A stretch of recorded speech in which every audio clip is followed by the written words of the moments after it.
Okay, magandang hapon sa inyong lahat. So I am your Bisdak Guru. I'm here at Lamtang La Trinidad, Benguet, and I am currently joining the Forensic Question Document specialization here at Forensic Science of the Philippines Incorporated in Lamtang La Trinidad, Benguet. At patunayan ko sa inyo, sa mga wala pang mga trainings dyan, magiging valuable kayo after nito because we have a lot of speakers which are valuable enough to say na lahat ng matututunan nyo dito is from the very experience ng practice nila in service. In fact, meron akong guest dito. Ang ating panauhin ngayong araw ay ang ating retired judge, Adolfo R. Malingan, sir. Magandang hapon po at ngayon ay pwede natin siyang tanungin ng mga konting questions lang, no? Regarding sa kanyang, how many years of experience ulit, sir? Is that 40 or 45 years? In the government service, I spent more than 45 years. In the academy, the same. Practically, when I passed the bar, I already joined the academy. So si sir po ay isang retired judge sa Benguet, no? So kung nakikita nyo, ipaikot nga natin yung ating location doon sa bandang ano. Live na live tayo dito. Grabe ang fog natin dito, hindi may pagkakahila yung ating lamig, ano?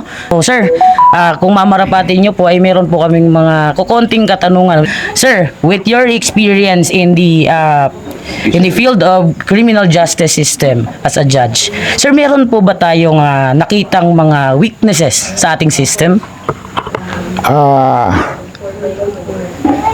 Although cases were not filed in my court applying the forensic science, we have experience in our courts, especially in Baguio and Benguet, that there are still a lot of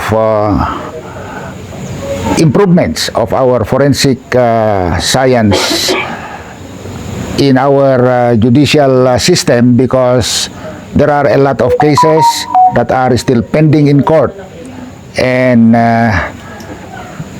this will all contribute to the delay of cases because of the lack of expert and well-trained forensic scientists and investigators. Secondly, the requirements of requesting for the expert testimonies of expert witnesses, especially if you request from government agencies like the NBI and the National Police, we encounter difficulty because of so many requirements. And according to them, they have to course it to Manila. So that is one difficulty that we need to improve.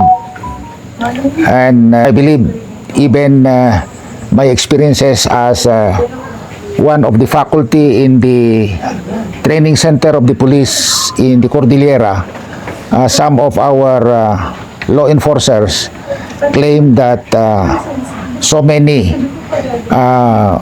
law enforcers are still not well trained in the forensic science. Sir, meron pa ba kayong pwedeng advice kung meron kayong alam, sir, no way to solve this kind of a little bit of a problem? Meron po ba kayong kahit na konting advice or any solution in your sir? Kung pwede nyo pong ma-share sa amin, sir, kung meron po. I think this can be addressed with the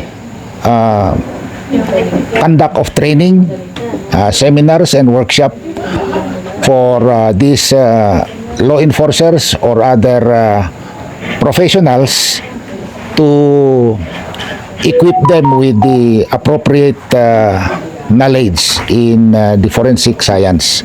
Okay, sir, with regards naman, sir, sa experience talaga, sir, ng pagiging judge, paano nyo nasisiguro, sir, na meron kayong fairness talaga, sir, and impartiality? Lalo na, sir, pag mga malalaking tao itong ating nasasakdal, sir. Kasi, for example, sir, sa issues natin sa flood control, mga malalaking tao itong nasasakdal, halimbawa, ganon. What if these are people na malalaki ang connection sa community? Nasisiguro, paano nyo nasisiguro, sir, na may impartiality or hindi tayo nagiging bias sa pagbibigay ng judgment bilang retired judge, sir?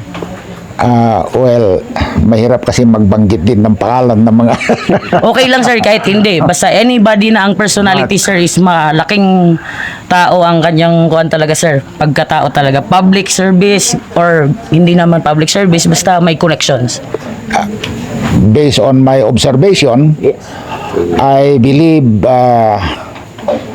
if the laboratories of our government will be turned over to private institutions, we can avoid what we call outside pressure or influence.